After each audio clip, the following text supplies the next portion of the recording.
हरिपुर नामक शहर में पप्पू का ढाबा नाम का एक मशहूर ढाबा था। ये ढाबा इतना मशहूर था कि आसपास के सभी लोग खाना खाने के लिए आते थे। उस ढाबे का खाना जो एक बार खा लेता तो उसका स्वाद भूल नहीं पाता। अगर कोई भी उस गांव में किसी भी काम से आता तो उस ढाबे का खाना खाए बगैर नहीं जाता। जितना ही वो ढाबा दिन पर दिन मशहूर होता जा रहा था, उतना ही उस ढाबे के मालिक का भी घमंड बढ़ता जा रहा था।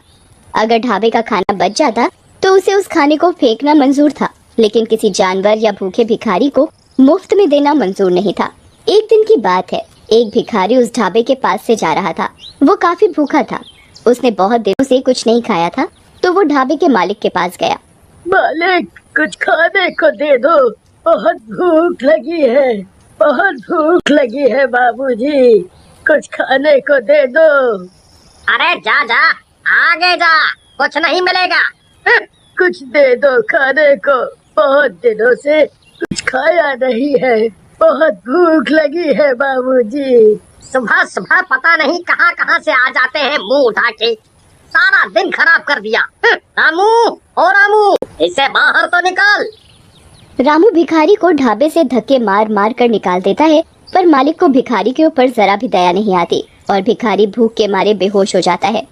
मालिक, ये तो बेहोश हो गया है, तो मैं क्या करूं? इसे तू दुकान के सामने से हटा, ग्राहक के आने का टाइम हो रहा है।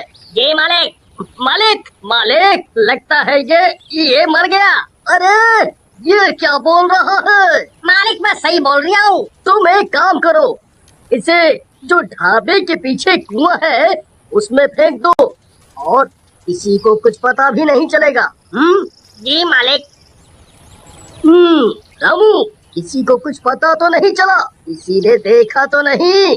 नहीं मालिक। आज का तो दिन ही खराब गया और कोई ज्यादा ग्राहक भी नहीं आए। कल सभी टाइम पर आ जाना, नहीं तो तुम्हारे पैसे काट लूंगा।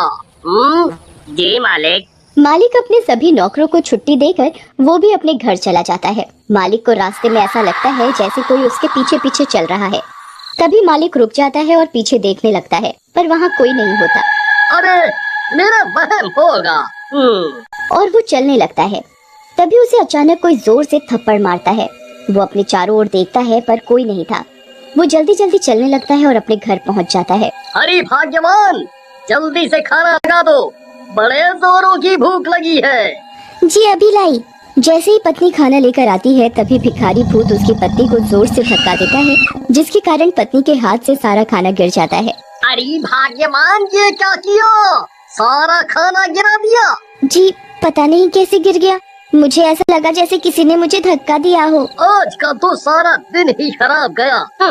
अगली सुबह मालिक अपने ढाबे पर काउंटर पर बैठा होता है। तभी एक ग्राहक आता है और कुर्सी पर बैठ जाता है और खाने का ऑर्डर देता है। रामू, जल्दी से खाना लेकर आओ। ये कैसा खाना है, इतना तीखा? क्या हुआ, खाना अच्छा नहीं है? ये कैसा खाना है?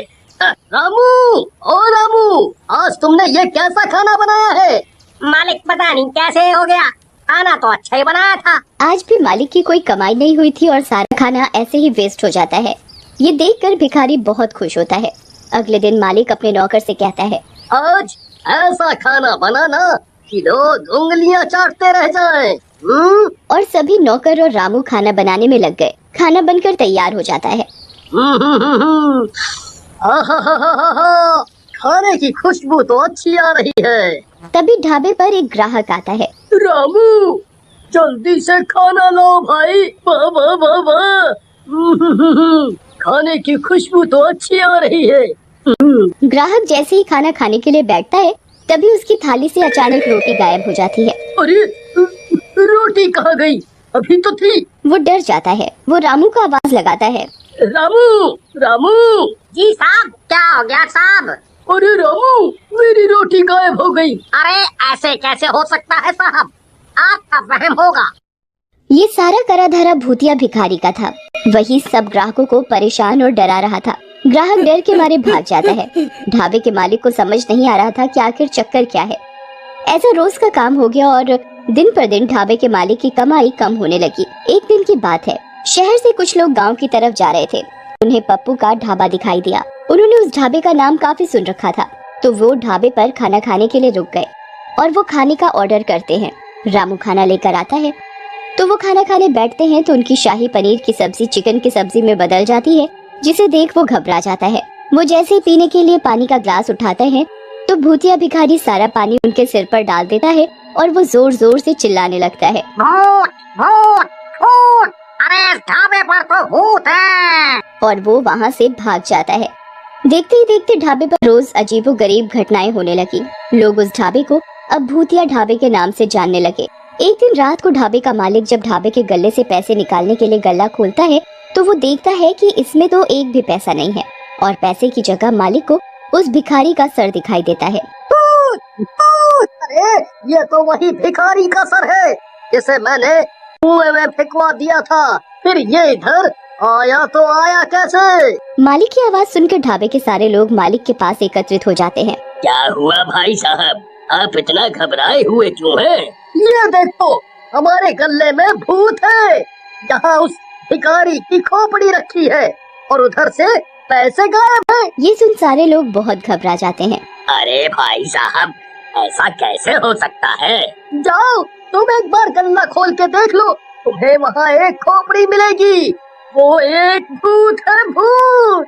वो आदमी मालिक की बात सुनकर ढाबे का गला खोलता है पर वहाँ ना तो कोई खोपड़ी होती है और साथ ही उधर उसके पैसे रखे होते हैं।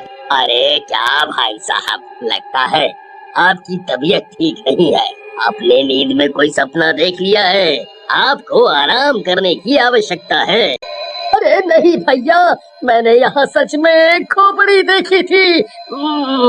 मैं बिल्कुल सच बोल रहा हूँ। मालिक अपनी बात सबको मनवाने की कोशिश करता है पर कोई उसकी बात नहीं सुनता और ना ही विश्वास करता है। तभी रामू मालिक के पास आता है। मालिक, मुझे ऐसा लगता है कि ये सब वो भूखा भिखारी कर रहा है।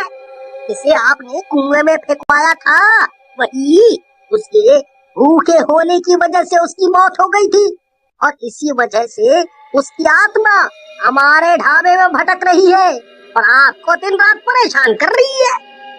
हाँ रामू, मुझे भी यही लग रहा है।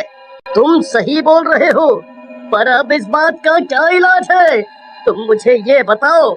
अगर ऐसा ही चलता रहा तो मैं एक दिन पागल हो जाऊंगा और मेरा ढाबा भी बंद हो जाएगा। आप चिंता ना करिए मालिक, मैं एक बाबा को जानता हूँ, मैं आपको उनके पास लेकर चलूंगा। उनके पास हमारी परेशानी का कोई न कोई हल जरूर होगा, ऐसा मेरा उनके ऊपर विश्वास है। मैंने उनका काफी नाम भी सुना है। वो सबकी परेशानी दूर कर देते हैं अपनी पूजा पाठ से। रामू और उसका मालिक अगले ही दिन बाबा के पास जाते हैं। वो बाबा को उधर जाकर सारी बात सच सच बताते हैं। ये तुमने क्या किया? तुमने एक भूखे भिखारी की जान ले ली। उसकी आत्मा भूख की वजह से ही तुम्हारे ढाबे में भटक रही है और तुम्हें परेशान कर रही है। बाबा जी, हमारी मदद करो, हमसे गलती हो गई। हम कभी नहीं करेंगे आगे से ऐसा। हमें माफ कर दो बाबा। बाबा अपनी शक्ति से उस भिखारी की आत्मा को बुलाता है। मुझे किसी ने परेशान किया तो मैं सबको मार डालूंगा। मुझे माफ कर दो, मुझे माफ कर दो, मुझसे गलती हो गई। मैं आगे से कभी किसी भी भिखारी को भूखा नहीं जाने दूंगा, नहीं जाने दूंगा। मुझे माफ कर दो। बाबा अपने लोटे से गंगा जल छिड़क कर उस भिखारी को मुक्त कर देते हैं और मालिक से हमेशा गरीबों को खाना खिलाने को बोलते हैं।